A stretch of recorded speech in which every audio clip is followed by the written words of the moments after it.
காருக்கு முன்னால் டிவிகே கோஷம்.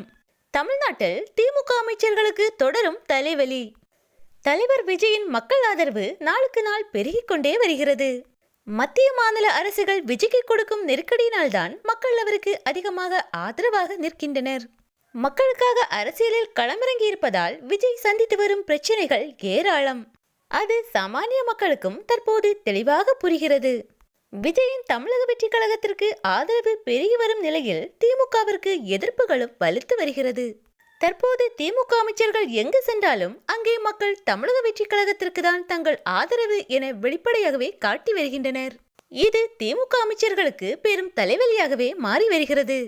அண்மையில் பொங்கல் விழாவின் போது சிறப்பு விருந்தினராக கலந்து கொண்ட அமைச்சர் முன்னிலையில் நூற்றுக்கணக்கான இளைஞர்கள் இணைந்து டிவிகே என கோஷம் போட திமுக அமைச்சர் தலையில் கையை வைத்தபடி உட்கார்ந்திருந்த காட்சிகள் வைரலாகி இருந்தது. அதேபோன்று திமுக சமத்துவ பொங்கல் விழா நடைபெற்றுக் கொண்டிருந்த போது தமிழக வெற்றி கழக வாகனம் கொடியுடன் ஊர்வலமாக சென்றபோது மக்கள் திமுகவின் சமத்துவ பொங்கலை விட்டு தமிழக வெற்றி கழக ஊர்வலத்தை பார்ப்பதிலே ஆர்வம் காட்டியிருந்தனர். இதை பார்த்த திமுக நிர்வாகிகளால் எதையும் பேச முடியாமல் வாயடைத்து போன காட்சிகளையும் சமூக வலைதளங்களில் பார்த்திருப்போம். தற்போதும் அதே போன்ற ஒரு நிகழ்வுதான் அரங்கேறியுள்ளது.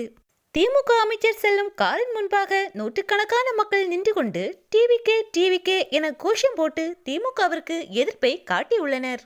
தற்போது தமிழ்நாடு முழுக்க திமுகவிற்கு நேரடியாகவே எதிர்ப்புகள் கிளம்பியுள்ளது. இந்த வீடியோதான் தற்போது இணையத்தில் வைரலாகி வருகிறது.